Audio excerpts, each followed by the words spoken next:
자, 마지막 시간입니다. 이제 전 시간에 첫째 나팔에서 이제 넷째 나팔까지 본문을 읽었고요. 이제 지금은 둘째 나팔부터 제가 이제 본문을 보겠습니다. 조금 전에 이제 우리가 대화했던 것처럼 간단하게 하면은 좋을 것 같지만 간단한 만큼 지식은 간단하게 할 수밖에 없어요. 그리고 어려운 내용일수록 반복해야 됩니다, 여러분. 반복 안 하면 또 나이 든 분들은 그냥 한쪽 귀로 듣고 한쪽 귀로 흘려버리면 다음 애들은 또 새로운 거 듣는 것처럼 느껴져요. 그래서 이게 어려운 내용들은요, 한번 해보시면 알아요. 그리고 이제 배웠다 그래도 한번 가르쳐 보세요. 깊이가 없으면 시간을 끌고 갈래야 갈 수가 없어요. 그냥 하다가 딱 멈추게 되고 끝나게 되거든요. 그러니까 이제 이런 부분들을 잘 생각을 해야 됩니다. 자, 이제 오전에 제가 말씀드린 대로 일곱 나팔이 세 가지 일곱 시리즈에서 제일 복잡하고 범위가 넓은 게 나팔 시리즈라 그랬죠. 그러니까 나팔 시리즈는 8장 이제 1절, 2절 일곱째 인을 뗄 때부터 시작해서 일곱 번째 대접이 마치는, 그러니까 대접 들어가기 직전까지 하면은 계시록 15장까지, 그러니까 8장에서 15장까지 그 안에 일곱 나팔 시리즈가 들어가 있고, 또 일곱 나팔 시리즈 안에 삽입되는 계시가 제일 많아요. 그래서 사실 일곱 인, 일곱 나팔, 일곱 대접, 이렇게 일곱 시리즈를 공부할 때에는 나팔은 엄청난 시간이 많이 들어갑니다. 그만큼 폭이 이제 방대하다는 이야기입니다. 자, 첫째 나팔은 피 섞인 우박과 불이 나와서 땅에 쏟아지면 땅의 3분의 1이 타버리고 수목의 3분의 1도 타버리고 각종 푸른 불도 타버렸다. 이것을 우리는 상징으로 해석한다고 했습니다. 문자적으로 해석하는 사람들은 전쟁으로 해석하는데, 우리는 계시록 전체적인, 특별히 6장에서 19장까지의 전체적인 맥락을 고려해서 볼 때 문자적 해석으로 볼 수 없다는 거. 그러니까 무조건 누가 민 목사님이 상징으로 했으니까 우리는 상징으로 한다, 이제 이거는 그냥 앵무새처럼 배운 사람이고, 그거를 내가 연구를 해야 돼요. 그거를 연구하고 왜 민 목사님이 이렇게 말을 했는지에 대한 이해를 하고, 그리고 또 연구를 하다 보면 거기서 더 깊이 들어갈 수 있거든요. 그러니까 제자가 스승보다 나아야 되잖아요, 그죠? 나아지려면 스승보다 더 깊이 공부를 하고 더 깊이 연구를 하면 돼요. 또 그렇게 해야 되는 거예요, 원래. 그래서 이게 간단하게 뭐 이렇게 빨리빨리 해서는 그냥 못 따라갑니다, 솔직한 얘기로. 계속 제가 지금 연구를 해 나가니까 이제 이렇게 되죠. 그래서 문자적인 해석은 우리는 시도하지 않고, 첫째에서 넷째는 우리는 상징으로 해석하고, 다섯째에서 일곱째까지는 우리는 문자적인 해석을 한다, 이렇게 보시면 됩니다. 자, 둘째 나팔의 계시 8절과 9절을 볼까요? 8절과 9절을 보면, 둘째 천사가 나팔을 부니 불붙는 큰 산과 같은 것이 바다에 던져짐에 바다의 3분의 1이 피가 되고 바다 가운데 생명 가진 피조물의 3분의 1이 죽고 배들의 3분의 1이 깨지더라 라는 말입니다. 그렇다면 8절에서 9절 도대체 이 말은 무슨 뜻일까요? 이게 이제 성경의 해석이잖아요. 첫 번째는 땅이 피해를 입었는데, 두 번째는 보니까 바다가 피해를 입는데, 바다가 피해를 입는 과정은 불붙는 큰 산과 같은 것이 바다에 던져졌다. 그러니까 바다가, 여러분, 이 지구의 70%가 바다잖아요. 근데 그 70%가 넘는 바다, 산이래봤자, 아무리 큰 산이래봤자 바다의 그 비중에 볼 때 비교할 수 없잖아요. 얼마나 큰 산이기에 그 산이, 불붙는 산이 바다에 떨어져서 바다가 3분의 1이 이렇게 피가 되고 망가질 수가 있겠느냐. 이건 이제 문자적으로 보면 이제 전쟁을 통해서 뭐 하겠는데, 우리는 상징으로 본다고 그랬습니다. 상징으로 볼 때에 결론부터 말씀을 드릴게요. 이거 사실 성경을 하나하나 쭉 잘 이렇게 봐야 되는데, 결론부터 제가 딱 내리고 제가 이제 본문을 풀어가겠습니다. 이건 뭘 말하냐면, 첫째 나팔이 적그리스도의 등장이라고 말을 했죠. 그럼 적그리스도는 통치자란 말이에요. 나라의 통치자. 그러면 적그리스도가 통치하는 나라가 어떤 나라냐? 나라가 있어야지 나올 거 아니에요, 그죠? 김정은 그러면 북한의 통치자잖아요. 트럼프 그러면 미국의 통치자잖아요. 마찬가지예요. 첫째 나팔은 통치자를 이야기한 거고, 연이어서 이어지는 둘째 나팔은 첫째 나팔과 밀접하게 연관된 계시로서 적그리스도가 태동되는 그의 나라를 말을 합니다. 그러면 적그리스도가 태동되는 나라는 성경에 나오느냐? 당연히 나오죠. 두 군데 나옵니다. 계시록에서는 7번째 제국으로 나오는데 다니엘서 7장에는 네 짐승으로 나와요. 그래서 다니엘서 7장에 보면은 사자 같은 짐승 나오고, 그 다음에 곰 같은 짐승 나오고, 표범 같은 짐승이 나오고, 무서운 처리를 가진 짐승이 나오죠. 요 네 짐승. 이게 마지막 때의 인류 역사에 등장하는 4대 강대국입니다. 4대 열강들이 마지막 때에 동서남북에서 역사 세계에 등장을 해서 자기네들끼리 싸워요. 그 싸움에서 승자가 누구냐면은 다니엘서 7장의 네 번째 짐승인 무서운 처리를 가진 짐승이 되는 거예요. 그래서 다니엘서 7장에 보면은 사자, 표범, 곰 같은 짐승이 나오고 무서운 처리를 가진 네 가지 짐승이 나오는데, 다니엘이 다니엘서 7장에서 말하고자 하는 짐승은 네 번째 짐승을 말하고자 함입니다. 그래서 네 번째 짐승을 다니엘이 자세히 보니 뿔이 몇 개 있어요? 10뿔이잖아요. 그 짐승에는. 그 10뿔 가운데 자세히 보니까 뭔 뿔이 또 하나 있어요? 작은 뿔이 있잖아요. 요것이 네 번째 짐승을 말하는 핵심이에요. 그러니까 이거를 현대에 나타나는 버전으로 이 본문을 해석을 하면, 마지막 때에 이제 예수님 재림 직전이 가까워 오면은 세계가 네 가지의 강대국들이 등장을 합니다. 사자 같은, 표범 같은, 곰 같은 무서운 처리를 가진 이 네 가지의 제국이 등장해서 서로가 싸움, 힘겨루기를 합니다. 그 힘겨루기를 하는 데서 누가 이기냐면 무서운 처리를 가진 짐승이 세 제국을 발로 밟아요. 이기는 거예요, 싸움에서.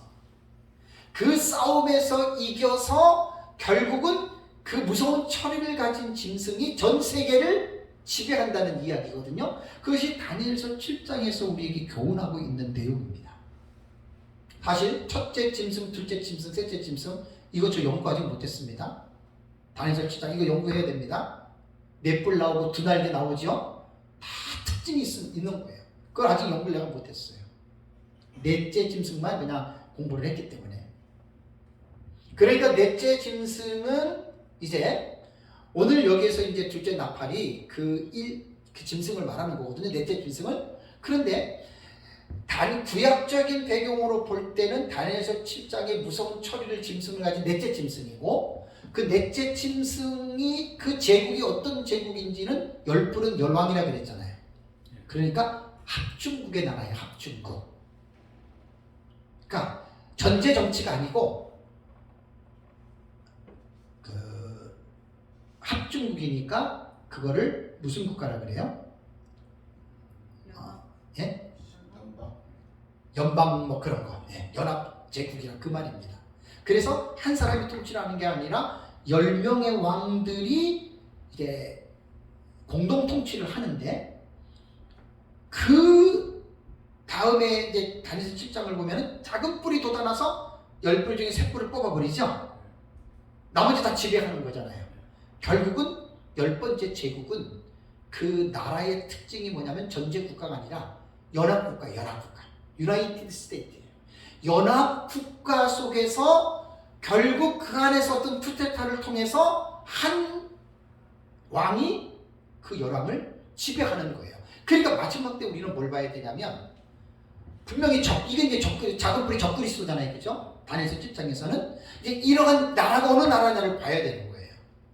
그리고 요한계시록으로 넘어가면 왕은 왕인데 7번째 제국의 왕으로서는 8번째 왕의 서열로는 8번째 왕이 되는 거예요. 그러니까 성경은요, 한 텍스트만 보면 안 돼요.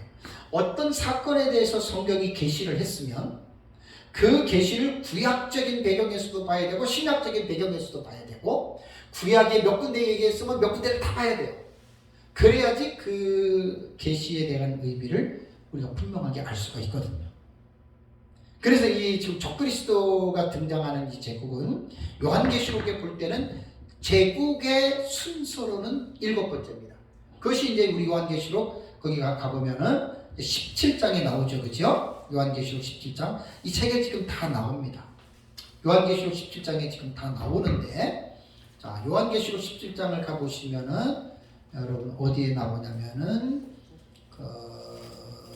9절에 나옵니다. 17장 9절에. 지혜 있는 뜻이 여기 있으니 그 7머리는 여자가 앉은 7산이요. 그럼 7머리, 그 7산인데, 10절에 그 7머리가 뭔지 얘기를 해주잖아요. 또 7왕이라, 7머리 7왕이라는 거예요. 5은 망했고 하나는 지금 있고 하나는 아직 이르지 않았다. 그래서 이 7왕은 뭐냐? 구약시대에 적그리스도의 짐승 제국이 있습니다. 그 짐승 제국이 스타트가 애굽입니다. 그 다음에 아수르, 그 다음에 바벨론, 그 다음에 메데와 바사, 그 다음에 헬라, 그 다음에 로마. 근데 요 사도 바울이 요한계시록을 쓰고 있을 때는 로마 제국 치하에서 쓰고 있었잖아요. 그죠? 5은 망했다라고 하는 말은 애국부터 헬라까지 로마에서 망했잖아요. 그죠? 그러고 나서 하나가 있다고 하는 말이 로마 제국이고 하나는 아직 이르지 않았다. 이것이 우리 미래적 해석법에서는 장차 전 세계에 등장할 적그리스도가 등장할 나라라는 말이에요. 자, 지금 버전으로 말을 한다면 미국, 그 다음에 러시아 혹은 중국과 서로 하나의 사회주의 국가로 볼 수도 있고, 그 다음에 이제 저쪽에 유럽, 그죠? 그 다음에 이제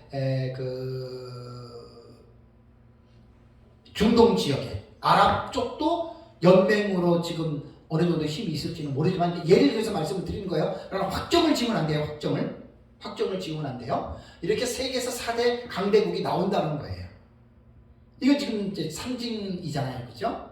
거기서 이제 우리가 살고 있는 이 시대에 이 상징이 무엇을 말하는지를 우리가 찾아내야 되는 거예요. 그래서 반드시 4대 제국이 싸우는 거예요. 그죠? 그러나 어느 제국이 이기냐는 해답이 나왔죠? 연방제국이 이깁니다. 연합국가가. 네, 연합국가가 이깁니다. 그래서 이제 대부분 이제 종말론 해석가들은 지금 유럽으로 보고 있거든요. 유럽이 지금 이제 31개국인데 열왕으로 아직 유럽은 결정된 게 아니에요. 탈퇴하고 뭐 아직도 그런 일들이 많이 남아 있어요. 그러나 섣불던 속단은 조심해야 됩니다. 세대주의자들은 아예 뭐 유럽 쪽으로 낙인을 찍었는데 그건 뭐 맞는지 안 맞는지 몰라도 우리가 잘 봐야 되고, 그래서 4대 열강 중에서 전쟁이 일어났는데 지금 우리가 살고 있는 2023년에 이 시계가 지금 머무르고 있는 이 시점에서 볼 때 세계가 지금 어떻게 움직여지고 있는 줄 아시죠? 한미일 북중로예요. 양대 지금 구도로 지금 움직이잖아요. 그죠? 이거는 거의 지금 우리가 살고 있는 이 시대에는 지금 사회주의 국가와 민주주의 국가의 대립이거든요. 거기에 이제 아랍연맹, 중동 있잖아요. 그리고 유럽이 지금 미국 쪽에 있기는 하지만 유럽이 어디로 붙을지 몰라요. 그죠? 좀 그렇잖아요. 지금 러시아가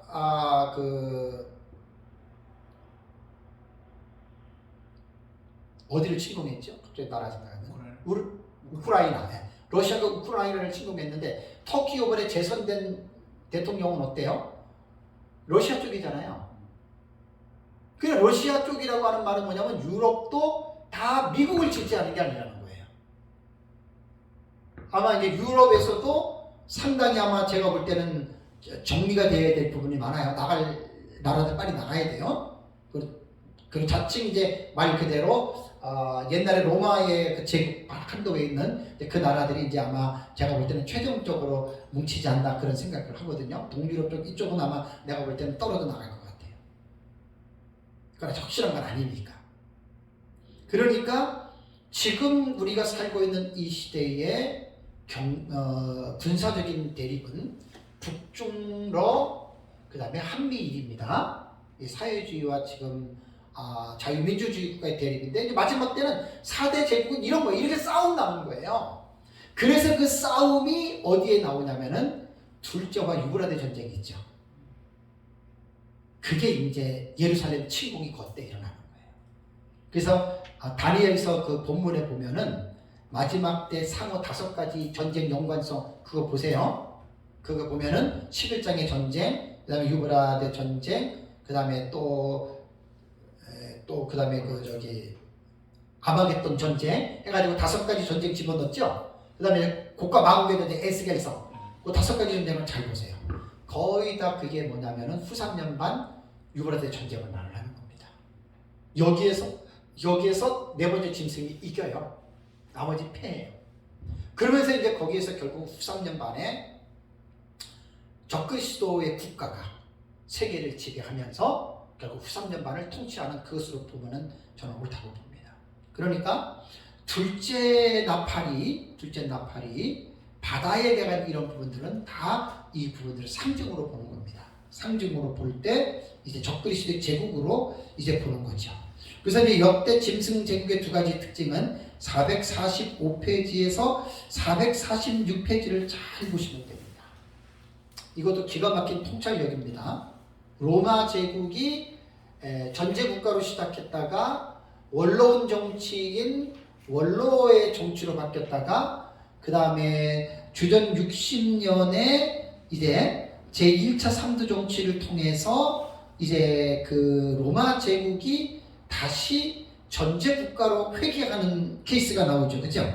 그 다음에 이제 2차 3두 정치를 통해서 결국 옥타비아누스가 최초의 황대로 등극을 하잖아요. 그죠? 그럼 500여 년의 로마가 원로 정치를 연합 정치를 끝내고 다시 전제 정치로 복귀하는 거예요. AD BC 29년에. 그래서 이제 옥타비아누스를 중심으로 로마가 이제 짐승 국가의 제국을 갖춘 거예요. 이거 참 귀한 통찰력이에요. 그러니까 이런 것들을 연구를 많이 해놓으세요. 이런 것들을. 제가 이제 이것도 로마 역사에 대한 부분을 좀 알았으니까 이제 종말론을 연구를 하면서 매칭을 시킨 거지. 이런 부분에 대해서 모르면 이런 것들을 끌어올려 올 수가 없는 거예요. 그 다음에 이제 셋째 나팔을 보겠습니다. 둘째 나팔은 바로 이제 적그리스도의 제국이다. 또 하나. 이제 446페이지 또 하나는 적그리스도의 제국. 적그리스도는 구약시대에 어떻게 특징을 지었냐라고 하는 말이죠. 첫 번째는 전제 국가가 돼야 되고요. 두 번째는 하나님의 선민인 이스라엘을 박해하는 그러한 일이 있어야 됩니다. 그래서 이제 대표적인 예로 제 책에 보면 몽골 제국의 징기스칸의 경우를 들었잖아요. 로마 제국보다 징기스칸이 지배한 땅이 훨씬 더 커요. 근데 성경에는 몽골 제국을 짐승 제국으로 보지 않습니다. 왜 그러냐면 징기스칸은 예루살렘을 침공한 적이 없어요. 이스라엘을 공격한 적이 없어요. 무슨 말인지 아시죠? 그러니까 적그리스도의 제국이라고 할 때에는 2가지의 특징이 있어야 돼요. 전제 국가, 그 다음에 이스라엘을 박해하는 거. 그래서 마지막 때에 둘째 나팔에서 그 7번째 제국이 등장하잖아요. 다니엘로 볼 때는 4번째 짐승이죠. 연합 국가예요. 이 국가가 전제적인 한 사람의 통치자로 있어야 되기 때문에 열왕을 자본뿔이 무너뜨리고 왕이 되는 거예요. 거기서 짐승 국가로 자격을 획득했고, 또 하나는 이스라엘 백성들을 하나님의 성전에 앉아서 내가 하나님이라고 하고 죽이잖아요. 그러니까 그게 바로 적그리스도 짐승 정도가 되는 겁니다. 그러니까 다 이게 맞아 떨어지는 거예요. 그러한 내용들이 맞아야지만이 여러분 이제 그런 것들이 가능하다라고 하는 말입니다. 다음에 이제 셋째 나팔을 보겠습니다. 자, 10절과 11절을 보시면 셋째 천사가 나팔을 부니 횃불같이 타는 큰 별이 하늘에서 떨어져 강들의 3분의 1과 여러 물샘에 떨어지니 이 별 이름은 쓴쑥이라. 물의 3분의 1이 쓴쑥이 되매 그 물이 쓴쑥물이 되므로 많은 사람이 죽더라. 자, 셋째 나팔이 불리고 나서 나타나는 이 말은 도대체 이게 무슨 뜻일까요? 그러니까 본문을 먼저 소개를 해야죠. 주석을 해야죠. 본문을. 그래서 이제 셋째 천사가 나팔을 부니까 횃불같이 타는 큰 별이 하늘에서 떨어지는데 강들의 3분의 1과 여러 물샘에 떨어졌다. 우리는 상징으로 한다고 했습니다.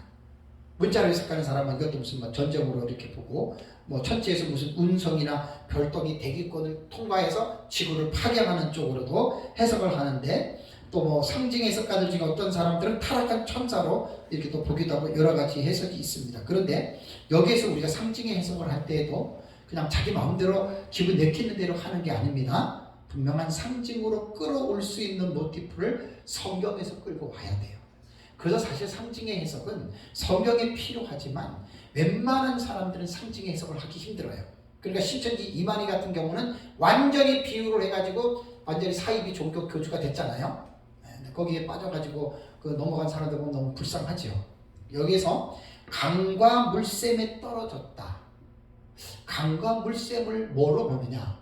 우리는 하나님의 교회로 봅니다. 하나님의 교회로 보고 그 다음에 여기에서 강과 물샘에 그 별이 떨어져서 쓴 쑥물이 되었다 그랬죠. 그죠? 쓴 쑥물. 그러면 교회에 떨어진 그 별은 뭐냐? 이것은 사탄이 가지고 있는 거짓된 진리를 말합니다. 그러니까 진리를 가르쳐야 할 하나님의 교회에 비진리인 잘못된 말씀이 들어왔다는 이야기예요. 그래서 그 물이 쓰게 됐다. 쓴 쑥물이 됐다. 그래서 그 물을 먹고 여러 사람들이 죽었다.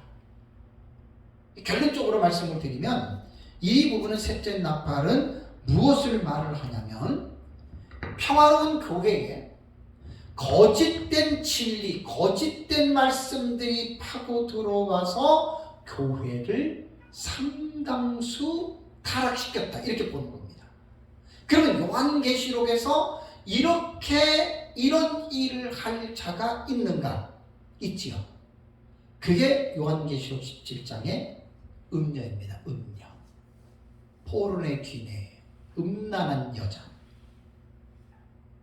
그래서 성경이 성경을 해석하는 거예요. 성경이 성경을 해석하는 원리 속에서 계시록 17장에 나타난 이 음녀. 그래서 이제 여자는 계시록의 교회를 상징해요. 계시록 12장 1절에 해로 옷 입은 여자 교회입니다.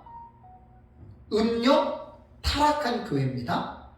음녀는 어떻게 음녀가 됐냐면 원래 교회였는데 교회가 변질이 된 거예요. 진리가 변질이 된 거예요. 그래서 변질이 돼가지고 하나님의 진리를 혼잡하게 만들고 더럽게 만들고, 그게 이제 요즘에 보면은 신학적 입장에서 여러분 이거를 봐야 됩니다. 신학이라고 하는 기준이 없으면 이거 분별해내지 못합니다. 교회라고 말할 때는 숫자만 많이 모인다고 교회가 아닙니다. 숫자만 많이 모인다고 참교회가 아니라는 말입니다. 교회를 형성하고 있는 진리, 신학 사상, 이 부분을 좀 깊이 있게 볼 수 있어야 됩니다. 그래서 횃불같이 타는 큰 별을 제 책에 보면은 사단이 보낸 종교적인 악한 사상이니까 거짓된 복음이죠. 이 신학적 변질이라는 거예요. 그래서 교회 안에서 이제 말씀이 변질이 돼서 교회의 본질을 잃어버리고 이제 교회가 세상처럼 막 변화가 되는, 그럼 그 일을 누가 하느냐? 계시록 17장에 제가 음녀라고 그랬죠? 음녀가 하는 일이 바로 그겁니다. 정상적인 교회 안에 이것은 신학을 가지고 들어옵니다. 잘못된 신학. 말씀을 살아가는 성도들은요, 교회 안에서 특히 목회자들은 쓴 승부를 조심해야 됩니다. 그러니까 올바른 말씀이 아닌 것을 아는 겁니다. 그걸 단호하게 거부해야 되고, 그 잘못된 쓴 승부를 교회가 가지고 들어와서 그거를 성도들에게 가르칠 수 있거든요. 그 위험한 겁니다. 그래서 목회자나 성도가 지식이 없으면 이거 분별 못합니다.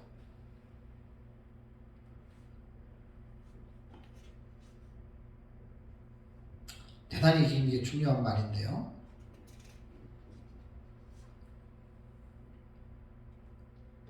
두아디라 교회를 기억하시죠? 두아디라 교회는 정말로 훌륭한 교회였습니다. 나중에 이제 처음보다 더 나은 교회였는데 그 교회에 자칭 선지자라 하는 여자 이세벨이 들어와서 교회에 쓴 숙모를 먹이지요. 그 좋은 교회가 무너지는 것 보세요. 음란하고 타락하고 예수님이 회개하지 않으면 너희 자녀들을 침상에 던져 죽여버리겠다고 했죠. 이거 잘 기억해야 됩니다. 그러니까 목사 한 사람이 얼마나 중요한지 모릅니다. 아무리 좋은 교회라도 목사가 신학 사상이 제대로 되지 아니하고 쓴 숙물에 이상한 신학을 가지고 들어가서 그 좋은 교회 싹 말아먹을 수도 있다는 거예요. 그래서 두아디라 교회가 어떤 온갖 음행에 빠지는, 그래서 주님이 그 교회에 나타나서 책망을 하잖아요. 저는 사실 목회를 33년을 하고 지금 이제 목회 에너지를 쏟지 않고 성경 연구하고 사상을 제가 연구하고 있기 때문에 정말 자기가 연구하는 데에 눈이 열리게 돼 있어요. 여러분들이 보고 있는 한국교회와 제가 보고 있는 한국교회는 차원이 좀 다릅니다. 저는 그쪽을 계속 연구를 하니까. 어느 교회 그러면 큰 교회, 좋은 교회 이렇게 얘기하지만 저는 겉만 보질 않아요. 목사님의 설교를 들어보고 목사님의 신학 사상을 딱 보면은 그 교회의 흐름이 보여요. 우리나라 대형 교회들 그렇게 많지 않아도 꽤 있죠. 목사님들 그 신학 사상하고 설교들 이렇게 한번 들어보면요, 무조건 사람이 많이 모인다고 좋은 거 아니에요. 제가 배 아파서 그 사람들 헐뜯는 것도 아니에요. 음녀가 하는 일은 진리를 더럽히는 거예요. 이게 넷째 나팔하고 연결되는 거예요. 지금 셋째 나팔하고 넷째 나팔. 지금 우리나라뿐 아니라 세계 교회를 보면 그 교회 안에서 가장 큰 문제가 뭐냐면 진리가 지금 애매모호하게 지금 선이 그어져 있고, 진정한 신학이 뭔지, 옳은 신학이 뭔지, 옳고 그름에 대한 기준들이 되게 지금 불확실합니다. 이게 사실 너무 중요한 말이에요. 두중인의 자격에서도 여자와 더불어 더럽히지 않았다 그랬죠. 그 신학적 자격입니다. 여자는 음녀입니다. 음녀는 비질리고 거짓된 사상입니다. 참된 두중이는 거짓된 사상에 빠지지 않는다 그 말이거든요. 같은 맥락으로 봐야 돼요. 종교개혁이 지난 후 500년이 지금 지났습니다. 얼마나 지금 우리가 살고 있는 이 시대가 신학적인 사조로 볼 때 얼마나 혼란한지 아십니까? 정통신학의 기준과 잣대로 구분할 수 없는 지경에까지 이르렀습니다. 설교자들은 각자가 배운 신학의 영향에 따라서 설교를 합니다. 그래서 목사의 설교를 들어보면 신학의 수준을 알 수가 있어요. 올바른 신학적 토대를 세우지 못한 설교자들은 올바른 설교를 하기가 어렵습니다.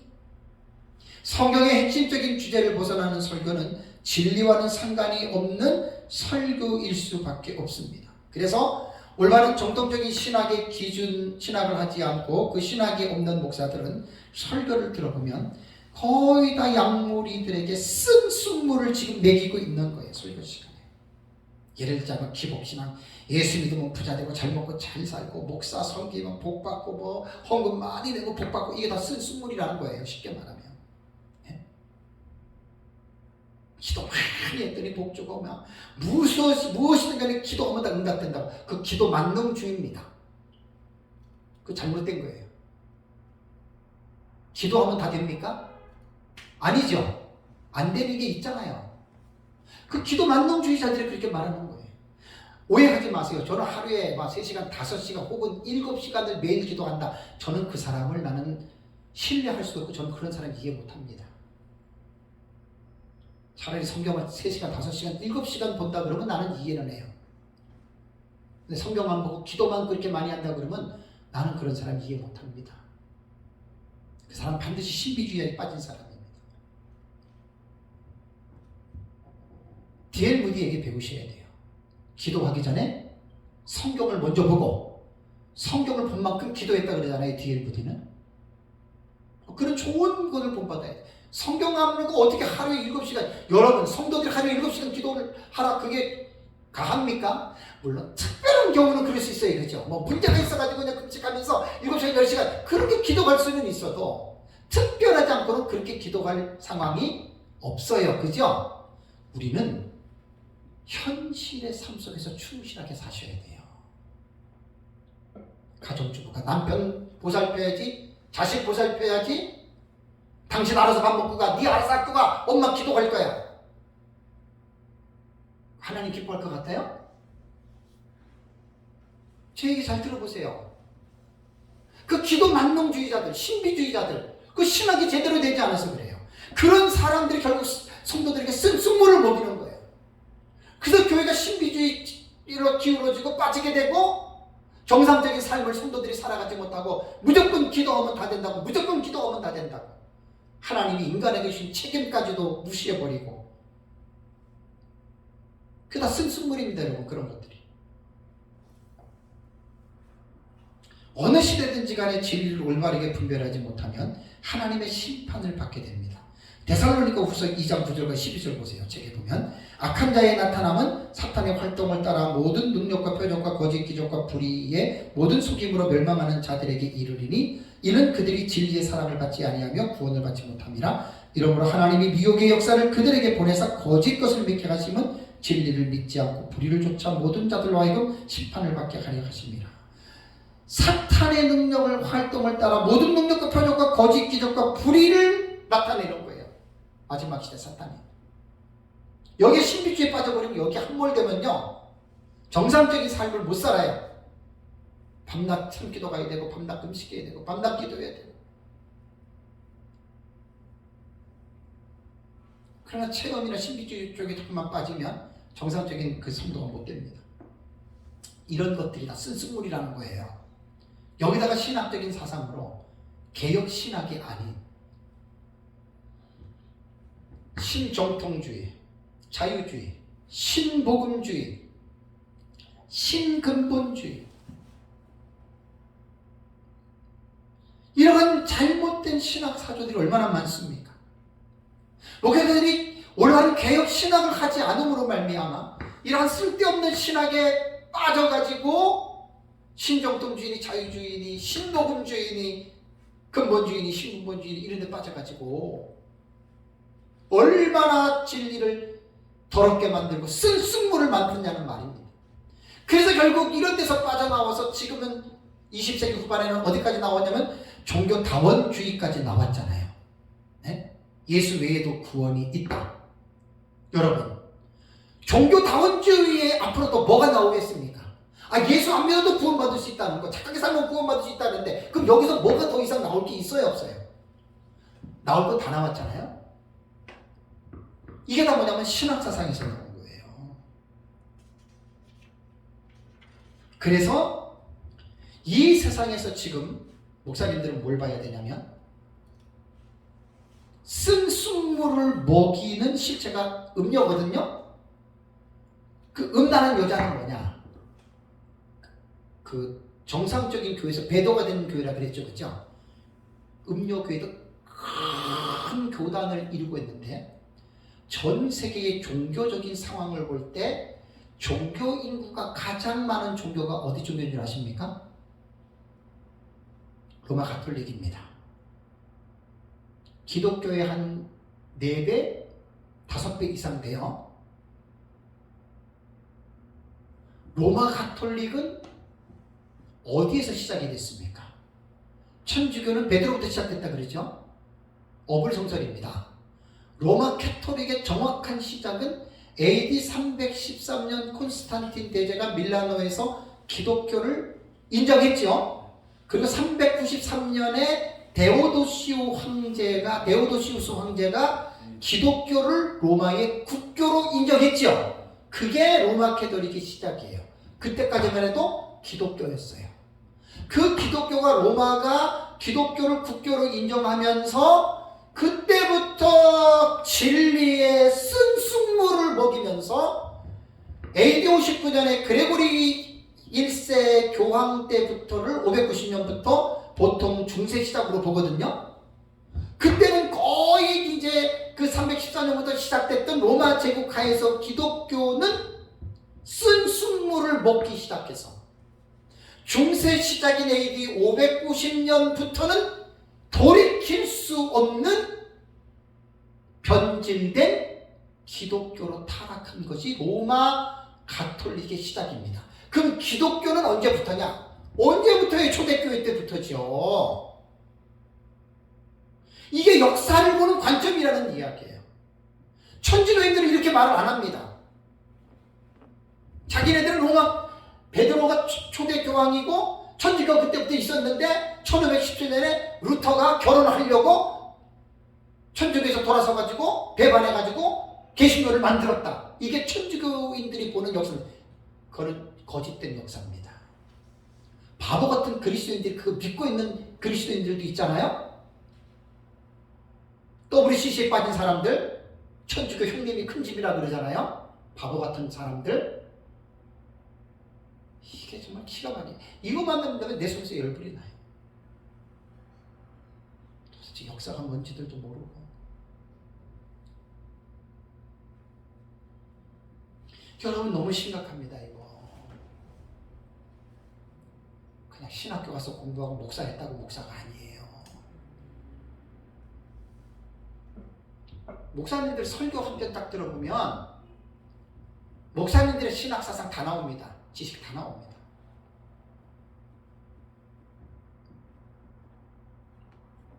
성경을 좀 깊이 있게들 공부하시고 좀 신학도 깊이 있게들 계속 공부하시면 돼요. 이런 기본적인 지식 없이 무조건 그냥 교회 세워놓고 그냥 성도만 불러 모아가지고 교회만 키우려고 하니 내실은 없고 내용도 없고 그러다가 좀 교회 커지면은 신학적인 사상과 입장도 불분명한데 사람만 모아놓고 그런 대형 교회들이 한국에 얼마나 많은 줄 아십니까? 내가 말을 안 해서 그렇지. 기가 막힙니다. 기가 막힙니다. 누구라고 제가 이름 대면 정확하게 다 얘기를 할 수 있는데 제 설교가 유튜브로 나가기 때문에 그런 얘기는 안 하겠어요. 진짜 기가 막혀요. 기가 막혀요. 이단과 사이비 교회도 김기동 목사 교회가 몇 명이에요? 기교회까지 20만 명 넘잖아요. 다행히 사건이 나가지고 김기동 목사 죽었습니까? 죽었다는 말이 있던데. 안 죽은 것 같아요? 그래요. 그리고 이재록이는 뭐 감옥에서 지금 나온 게 아니고 그 뇌종양이 말기가 갔나 봐요. 곧 죽는다고 그러더라고요. 다 죽잖아요. 근데 거기 교인이 몇 명입니까? 만민중학교 12만 명, 13만 명이에요. 베레아 쪽은 밑에까지 20만 명. 예루살렘 이초성 목사도 교회가 몇만 명입니다. 이단과 사입들 교회도 큰 교회들 많습니다. 크다고 사람만 많다고 그게 교회입니까? 보는 관점들을 고치셔야 돼요. 목회자들이, 성도들이. 바보 같은 사람들. 교회는 내용이 중요한 거예요. 내용이. 사람의 모임이 중요한 게 아니라.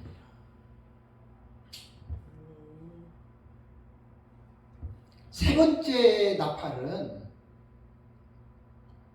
음료의 계시를 말합니다. 그래서 지금 우리가 살고 있는 2023년도를 볼 때 음료는 어느 날 갑자기 툭 튀어나온 게 아니에요. 창세기 창조 때부터 음녀의 활동이 시작된 거 아세요? 사탄의 하수인들입니다. 가인을 통해서 그 다음에 이제 각종 종교 단체로 이방 종교로 그렇게 나오다가 지금으로 아까도 말씀드린 대로 종교의 무리 중에 제일 큰 종교가 로마 천주교입니다. 죽었네요? 네? 죽었어요? 네. 김기동. 죽었어요? 네, 작년에. 그러니까 죽었다 나오잖아요. 네. 죽었단 말이에요. 죽어요. 저도 죽고 다 죽어요. 근데 죽은 후에 심판이 있다는 걸 알아야 되는데 그렇게 온갖 사람들에게 못된 짓을 해? 말도 못하게 해놓고 교회는 자기 자식 딱 앉혀놓고 참 아이고 그게 교회입니까 여러분? 그런 교회를 왜 다닙니까? 그런 사람들이 믿는 하나님을 왜 믿습니까? 교회는 그런 곳이 아닙니다. 교회는 성결한 곳입니다. 교회는 정결한 곳입니다. 뭣도 모르고들 그냥 그래서 저는 목사님들을 볼 때마다 가장 가슴이 아픈 게 신학적인 인식이 없는 분들을 볼 때 제일 마음이 아파요. 무엇이 옳고 무엇이 그른지를 몰라. 무조건 그냥 아이고 참. 그러니까 지금 이제 네 번째에 나타나는 넷째 나팔이 영적인 혼란이거든요. 흑암의 이거거든요. 그걸 말하는 거예요. 자, 셋째 나팔 내가 마무리하고 네 번째 넘어갈게요. 로마 캐토릭이 모든 종교 중에 제일 큰 지금 그 신도수를 갖고 있습니다. 지금 로마 캐톨릭뿐만이 아니라 참 기가 막힌 게 신천지도 그렇고 그 다음에 통일교도 그렇고 다른 종교에서도 뭘 지금 소리를 지르는 줄 아세요? 뭐 하자고? 예, 종교 통합하자 이거예요. 이만희도 종교 통합해야 된다. 왜 이단으로 맨날 몰리니까. 통일교는 20년 더 됐어요. 통일교는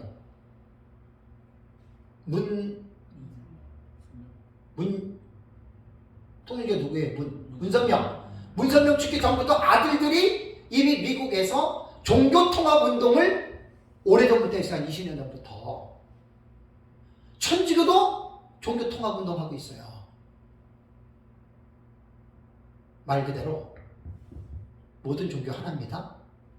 매꺼모를 다 말하지 말자 이겁니다. 인류가 하나듯이 종교 하나 되자. 이단 사이 필요 없다는 거예요. 다 하나라는 얘기예요. 2년 전에 제 책에 나와요. 스위스 어디에서 종교 통합식을 WCC에서 선포하려고 하다가 코로나 때문에 2년 전에 못했어요. 제 책 뒤에 나옵니다. 17장 보세요. 제가 이름까지 다 적어놨어요. 장소까지. 아직은 잠잠해요. 곧 나옵니다. 종교는 통합되게 돼 있어요. 누가? 사탄이. 그게 바로 통합되면 누가 의장을 하겠어요? 누가 의장을 하겠냐고요? 30만 명 가진 종교가 의장이 되겠어요? 아니면 10억, 20억 가진 사람이 의장을 하는 게 말이 안 되잖아요. 그죠? 당연히 숫자에 밀려가지고 10억 이상 가까이 되는 천주교 교황이 모든 종교의 의장이 되는 거예요. 얼마 안 남았어요. 그래서 제가 볼 때는 음료는 당연히 계시록 17장에 보면 큰 음료라는 말이 나오죠. 음료의 어미가 나오죠. 그것이 수장 교황을 말하는 거예요. 그래서 그 교황 밑에 캐토릭 밑에 모든 종교가 하나로 통합이 됩니다. 로마 캐토릭은 기독교가 아닙니다. 바보 같은 사람들 이거 알아야 됩니다. 기독교가 아닙니다. 기독교에서 변질된 음료의 집단입니다. 성경이 다르고 진리가 우리랑 엄청나게 다릅니다. 뭣도 모르는 사람은 저 목사는 무슨 천주교를 기독교가 아니라고 그러고 이단 중에서 최고의 이단이라고 이렇게 그 사람은 진짜 무식한 사람이라서 그래요. 역사를 보세요. 책들 좀 보세요. 진리를 볼 때 천주교 진리 우리 진리 다릅니다. 천주교는 교황 무호로 믿습니다. 교황은 무죄한 자입니다. 교황 말이 하나님의 말입니다. 어디 기독교에서 그걸 용인을 합니까? 이단이지. 그래 천주교 그렇다는 얘기예요. 그러니까 이런 지식이 없는 사람들이 이런 말을 못 알아듣는단 말이에요. 천주교인들 더더욱 못 알아들어요. 참 기가 막힌 일입니다. 이게 현실에 지금 드러나고 있고 더 놀라운 게 뭐냐면 이것이 점점 더 많아집니다. 그래서 계시록 17장 6절을 보면은 음녀가 예수 그리스도의 증인들과 성도들의 피에 취하지요. 마지막 때는 순교 시대가 와요. 참 과거주의를 믿는 사람들 참 난 안타까워 죽겠어요. 한번 보세요. 전 세계가 점점 더 강력한 지도자의 체제 아래로 들어갑니다. 모든 나라가. 예? 왜? 국가가 백성을 일사불란하게 통치를 하려면 전쟁 국가가 돼야 돼요. 우리나라 언제부터 그랬어요? 무슨 큰일이 생기면 누가 책임져 줘야 돼요? 내가 잘못했어도? 국가에게 딱 떠밀잖아요. 그죠? 우리 사회주의 체제 원래 그런 거 아니에요? 그래, 내가 책임져 줄게. 그래 놓고 국가는 뭘 요구해요, 국민들에게? 넌 내가 하라는 대로 해. 그게 전쟁 국가가 되는 거예요. 마지막 때는 그렇게 다 갑니다. 대부분 나라들. 유럽 쪽은 거의 지금 이제 민주자유주의에서 거의 많이 이제 후퇴했어요. 그죠? 실증 난 거예요. 그렇게 돌아갑니다. 우리나라도 뭐 더 두고 봐야 되겠지만. 그러니까 셋째 나팔은 음녀가 출현해서 음녀는 계속해서 교회 안에 쓴 쑥물을 집어넣는 거예요. 그 쑥물을 집어넣는데 목사들이 그 집어넣는 거예요. 신학이 뭔지도 모르고 적당히 신학해서 무당 노릇이나 하고 사람 비유나 마치고 그 다음 목사 죄예요. 그래서 선생된 자들에게 심판이 크기 때문에 함부로 선생되지 말라고 한 거예요. 그래서 마지막 때는 그렇게 해서 교회가 변질이 되는 거예요. 많은 교회들이 변질돼요. 3분의 1 정도가 정상적인 교회의 바운드에서 떠난다고 보시면 돼요. WCC는 세계 기독교 협의회죠. 로마 카톨릭이 지금 공작하는 기독교 단체입니다. 잘 아셔야 됩니다. 근데 통합측이나 이런 웬만한 한국의 교단들 다 들어가 있어요. 고신, 합신, 총신, 보수주의 요것만 큰 교단 빼놓고 그 다음에 군석에도 조그만 교단 빼놓고 나머지는 다 지금 WCC에 가입돼 있죠. WCC는 1948년에 설립된 전 세계교회 연합단체로 140개국 이상의 나라에서 349개의 교단들과 교회들이 가입한 단체입니다. 그래서 WCC 회의를 보면은 불교, 이슬람 다 와요. 모든 종교들 다 옵니다. 이제 그렇게 지금 문호를 확 넓혀놨어요. 그리고 우리는 하나 이렇게 지금 주장하고 있거든요. 그래서 이제 종교다원주의로 간 거예요. 예수만 믿어야 구원이 있는 게 아니다. 모든 종교에도 구원이 있고 착하게만 살면 구원받을 수 있다. 그럼 예수가 뭔 필요가 있겠어요? 예수 없어도 착하게만 살면 구원받으니까. 그러니까 종교 통합이 이렇게 되는 거예요. 그러니까 WCC는 종교 통합을 이루기 위해서 기독교에 깔아놓은 밑밥이 바로 WCC란 말이에요. 그래서 고신하고 합신하고 종신 우리는 거기 안 들어갑니다. 왜 들어갑니까 거기? 정신 나간 사람들이지. 근데 통합이나 기장이나 감리교나 순복이나 다 들어가가지고 WCC가 뭐가 문제에서 지금 그러잖아요. WCC는 다 종교다운지 아니라 그러잖아요. 아니 이게 뭐가 아니에요. 전부 다 그 포섭에 지금 코가 낀 거거든요. 우리 보수 신학을 한 우리들의 눈에는 보이는데 이미 신복음주의 사상에 넓어진 사람들은 그거를 볼 수 있는 신학자들이 가려져 있어요. 안타까운 일입니다. 그래서 요한계시록을 제대로 배우면 이게요. 제가 그랬잖아요. 그 2년 배운다고 다 하는 게 아니라고요. 이 얼마나 깊은 줄 아세요? 아이고 정말. 요한계시록 그렇게 가볍게 생각들 하지 마세요. 큰 거 다칩니다. 성경 전체를 다 꿰뚫어야 돼요. 교회 역사 음력하려면은요 신학 사상을 구약부터 다 꿰뚫어야 돼요. 투증인 하려면 아담부터 다 꿰뚫어야 돼요. 성경적인 지식도 없이 그냥 요한계시록 요것만 가지고 아닙니다. 아닙니다. 계시록 13장에 들어가면은 짐승의 표 나오죠. 우상이 절하는 거 나오죠. 뭐겠어요? 요한계시록을 배우려면요 4차 산업 AI 공부해야 됩니다. 특히 공부해야 됩니다. 우상이 말하는 게 지금 제가 볼 때에는 AI를 탑재한 인공 로봇입니다. 자율적인 기능을 가질 수 있는. 앞으로 그거 공부해야 돼요. 사회가 앞으로 이제는 로봇이 AI를 탑재한 로봇이 나오면 상상을 초월 이게 이제 곧 초입기 들어간 거예요. 로봇이 앞으로 지배할 세상이 옵니다. 머지 않았습니다.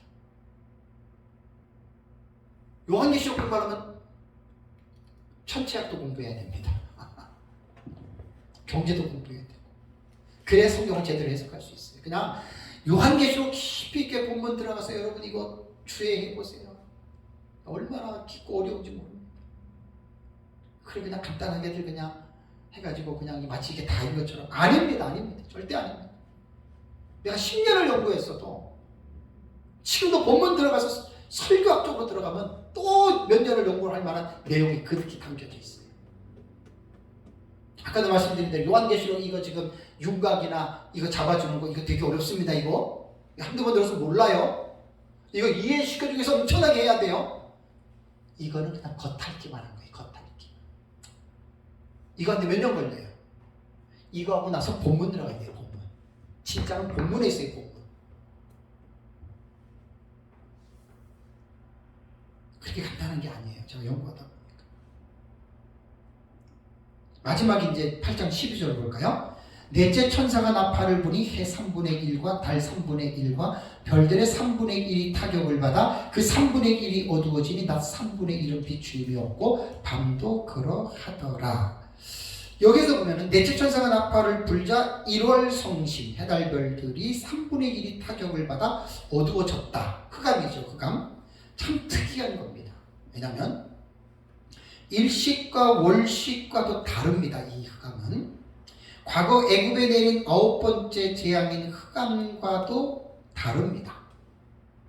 넷째 나팔로 인하여 나타나는 현상은 낮, 밤과 낮의 3분의 1 동안만 흑암이 지배한다라고 하는 말입니다.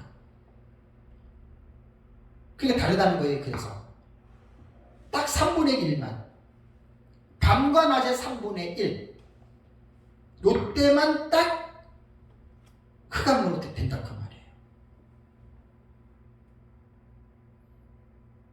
이게 이제 흑암에 대한 이 부분은 악의 세계를 나타내는 특징입니다.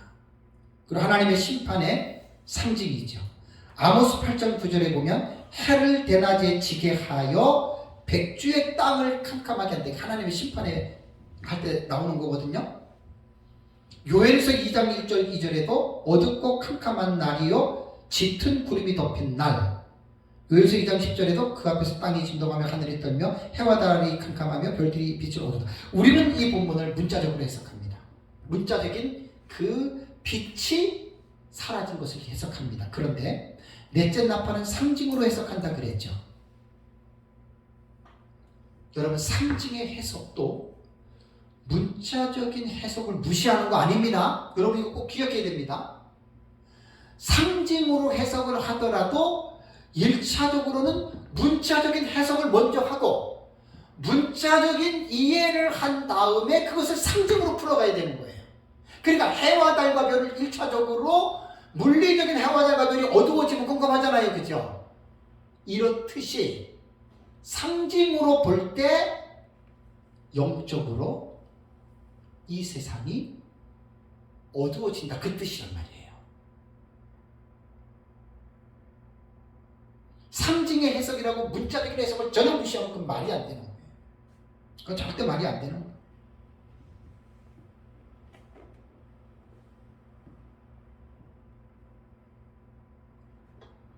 그러니까 넷째 나팔은요 첫째, 둘째, 셋째 나팔의 결과로 보는 것이 옳습니다. 영적인 흑암. 적그리스도 나타났죠? 7번째 제국 나타났죠? 음녀 나타났죠? 그들이 하는 일이 뭐예요? 하나님 대적하고 온갖 진리를 더럽히는 일을 하잖아요? 믿는 사람 박해하고 죽이잖아요? 어떻게 되겠어요? 영적인 분위기가 당연히 어두워진다고 하는 것이죠.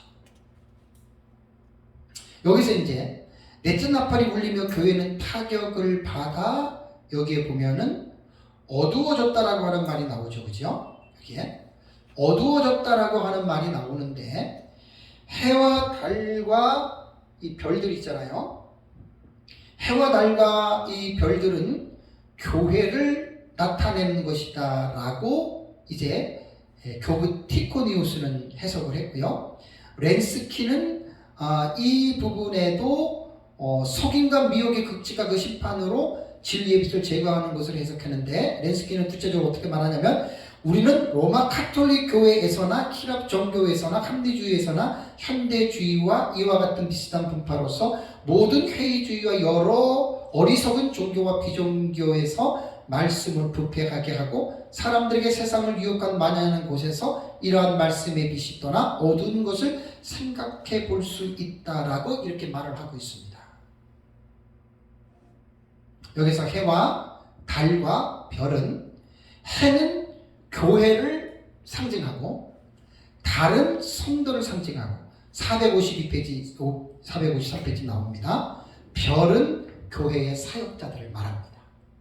그러니까 영적으로 볼 때 마지막 때에 넷째 나팔이 불리울 때는 이미 교회 안에 교회 성도 사역자들의 3분의 1 정도가 이미 기울어졌다는 말이에요. 쓴 술물을 마셔서, 음료에 의해서.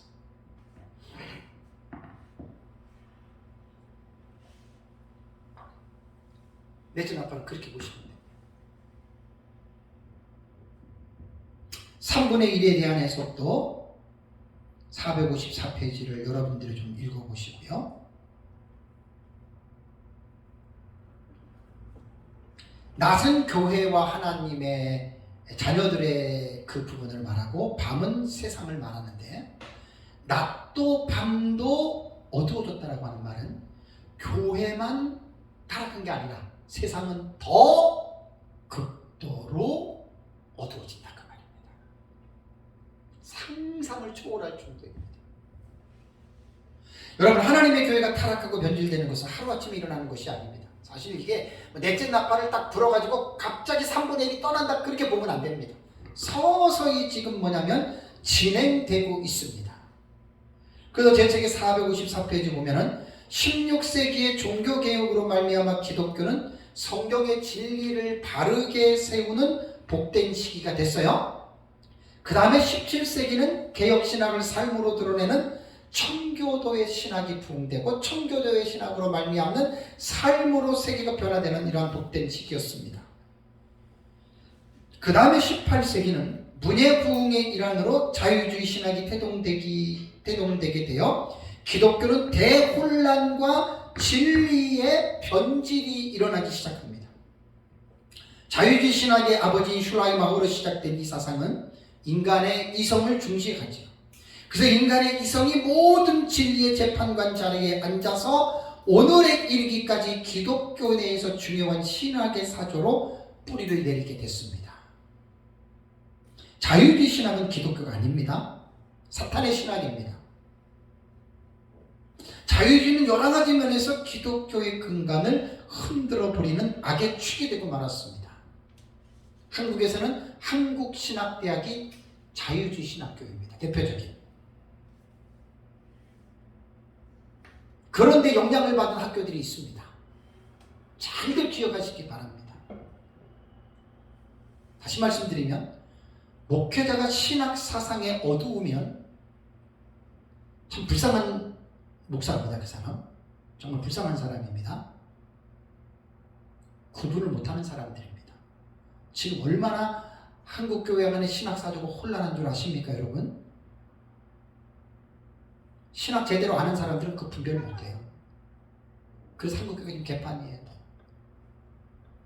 지금 현재 목사들 중에 60% 이상이 비정규 신학을 공부하신 분들입니다. 신학 제대로 한 분들은 아닙니다. 60% 이상이. 그러니 볼 것도 없는 거예요. 그냥 3년, 2년, 3년 공부해가지고 안수 받고 돈 내고, 어떤 사람은 안수 받고 목사 돼가지고 교회 차려놓고 사람 모이면 이제 목회 잘한다 그러고, 내용이 없어요. 내용이. 왜? 신학을 제대로 안 했거든요. 신학은 성경을 보는 눈입니다. 여러분, 성경 무조건 성경만 읽는다고 성경을 깨달아지는 줄 아십니까? 천만에요. 천만에요. 성경을 제대로 읽기 위해서 원어 공부해야 되고, 성경을 제대로 읽기 위해서 신학 서적을 봐야 되고, 성경을 제대로 읽기 위해서 조직신학책도 봐야 되고, 역사신학도 봐야 되지 않습니까? 이러한 학문적인 지식이 다는 아니지만 반지성주의를 추구하는 목사들도 많아요. 지식이 뭐 필요가 있어? 말씀이면 되지. 그게 무슨 말이에요, 그게. 그게 무식한 사람들이 지금까지 소리 질러왔던 말입니다. 그러니 목회자들이 신학에 대해서 무지하고 신학에 대해서 어두우니까 무엇이 옳고 무엇이 그른지를 분별 못하고 교회 목사 연습하고 교회 세워놓고 사람 오기만 기다리고 사람 모이는 데만 미쳐가지고 거기에 지금 온갖 지금 빠져있지 않습니까? 근데 옛날하고 달라서 지금 사람이 모입니까? 20년 전부터 한국교회가 마이너스로 돌아갔는데 지금 문 닫는 교회들이 점점 속출하는데 사람들 안 모입니다. 지금 웬만해서. 정신들 차리셔야 됩니다. 목회자가 신학 사상에 무지하면 자신의 정체성도 혼란스럽습니다. 사람만 많이 모이면 자기가 대단한 교만하고, 사람 안 모이면 더 좌절하고 낙심하고, 그렇게 보는 게 아니에요. 19세기에 이르러 영미를 중심으로 교회의 대각성과 큰 부흥이 일어납니다. 그런데 그것이 오래가지 못했습니다. 19세기 후반부터 유럽과 미국 교회는 힘을 잃어버리기 시작했습니다. 455페이지에 나옵니다. 20세기에 이르러 자유주의 물결이 다 또다시 휩쓸리면서 미국과 유럽의 기독교가 종교개혁 이후 약 200여 년이 지나면서 해와 달과 별들의 빛을 잃기 시작하여 지금의 영국과 유럽은 또 미국은 기독교 색채가 많이 바래졌잖아요. 그리고 20세기 후반에는 종교다원주의가 기독교를 위협하고 있습니다. 그래서 우리가 지금 당하고 있는 거예요. 그래서 기독교는 안팎으로 진리의 변질이 점점 더 심해지고 있고요. 앞으로 세계 기독교는 점점 더 진리의 빛이 약화될 것입니다. 이러한 상태가 메시아의 재림 때까지 이어지게 되고, 그러면서 한 일회의 시대가 도래하게 된다. 그렇다면 우리는 가만히 앉아서 이 상황을 우리가 받아들여야 되느냐? 아닙니다. 교회는 넋을 잃고 바라볼 수가 없습니다. 진리의 빛을 잃어가는 시기에 깨어서 진리를 파수하고 진리의 빛을 비춰야 됩니다. 요한계시록은 7교회에 귀 있는 자는 성령이 교회들에게 하시는 말씀을 들을지어다라고 말하는 것은 뭐냐면, 시대마다 종들은 깨어서 진리의 말씀을 듣고 깨어서 바르게 회개하고 서라는 말입니다. 가만히 있으면 안 됩니다.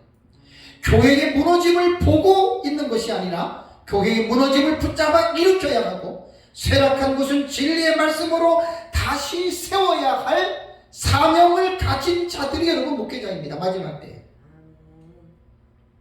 인류 종말이 가까울수록 교회는 세속화의 물결에 휩쓸려 교회의 사명을 감당하지 못하고 사람들에게 계속해서 짓밟힐 것입니다. 아까 말씀드린 대로 교회가 빛을 잃어버리는 가장 큰 문제는 목회자들의 신학의 부재입니다. 신학의 무지입니다. 신학의 기준이 애매모호하고 정통 신학의 준거의 틀이 없으면 올바른 진리의 빛을 비출 수가 없습니다. 이것이 오늘날 제가 보는 한국교회를 바라보는 안타까움입니다. 신학교 졸업했다고 목사 안수 받았다고 목사 아닙니다. 얼마나 지금 신학의 목회자들이 무지와 부재로 인해서 교회 안에 비진리가 판치고 있는 줄 아십니까? 기복주의, 신비주의, 율법주의, 이성주의, 방종주의 등 교회 안에 이러한 더러운 사상들이 얼마나 많이 교회 안에 많은지 모릅니다. 사역자들이 하나님의 진리를 깊이 있게 올바르게 연구해서 성도들을 진리 안에서 세워줘야 성도들이 그 진리를 깨닫고 올바르게 말씀 안에 서서 살아가는데, 올바른 진리를 깊이 있게 연구들을 못해요. 목회자들이 너무 바빠서 성경을 붙잡고 실험할 시간들을 많이 주지 않아요. 그러니까 성도들을 각성시키는 예배 시간에, 설교 시간에 말씀의 깊이가 없으니까 성도들이 습관적이고 타성에 젖어가지고 교회 가서 나 예배 드리고 왔어, 그걸로 만족하잖아요. 삶이 변화가 돼야죠. 첫째 나팔부터 넷째 나팔의 결론을 말씀을 드리겠습니다. 첫째에서 넷째 나팔의 계시를 우리는 상징적으로 해석을 하고요. 그럼 이 사건이 언제 일어나냐? 한 일회가 시작이 될 때 동시다발적으로 첫째, 셋째, 넷째 나팔은 동시에 일어납니다. 첫째 나팔은 적그리스도 등장, 둘째 나팔은 일곱 번째 적그리스도의 제국, 일곱 번째 제국이 등장하고, 셋째 나팔은 음녀의 활동, 넷째 나팔은 영적인 흑암. 동시다발적으로 일어납니다. 그래서 첫째에서 넷째 나팔까지는 바늘과 실처럼 적그리스도가 일곱 번째 제국에서 등장해서 세상에 피해를 입히고, 적그리스도의 하수인, 그러니까 사탄의 하수인이 적그리스도와 음녀잖아요. 그죠? 그러니까 그 사탄의 하수인들이 지금 마지막 때에 사탄이 자기가 이제 예수님에게 잡힐 날은 얼마 안 남았으니까 최후의 발악을 하는 거예요. 그래서 사탄도 자기 하수인을 쓰는 거예요. 적그리스도, 제국, 음녀.